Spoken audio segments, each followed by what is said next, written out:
최근 여론조사들을 보면 윤석열 정부 지지율이 떨어지는 가장 큰 이유로 인사 실패가 자주 거론되고 있습니다. 처음에는 검찰 출신 인사들이 요직에 너무 편중되게 기용된다는 비판이 많았는데 여기에 대해서 최근에는 대통령실의 사적 채용 논란이 여러 건 있었습니다.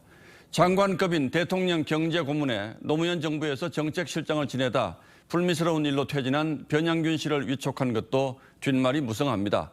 오늘은 또 다른 사적 채용 논란도 불거졌습니다. 홍현주 기자가 자세히 취재했습니다.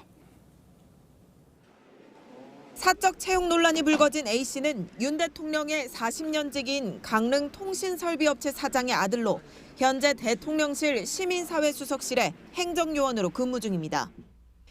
대변인실은 대선 승리에 공헌한 뒤 능력에 맞춰 공정하게 채용됐다고 해명했습니다. 하지만 A씨가 지난 8일까지 아버지 회사의 감사로 일한 사실이 추가로 드러나면서 소속 기관장의 허가가 없으면 겸직할 수 없다는 공무원법 위반 의혹도 제기되고 있습니다. A씨는 윤 대통령 대선 캠프에서 무보수로 일했고 지난해 7월 1,000만 원을 후원하기도 했습니다.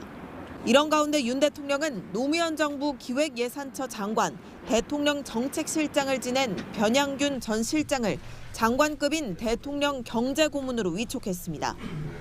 공급 측면에서 4차 산업혁명 산업구조에 좀 부합하는 그런 철학을 아주 오래전부터 필요하신 분이다.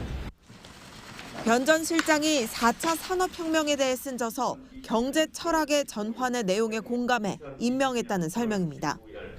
하지만 신정아 스캔들로 구속 기소돼 직권남용으로 집행유예 2년을 선고받은 노무현 정부 인사를 기용한 게 공정과 상식에 부합하느냐는 지적이 제기됩니다.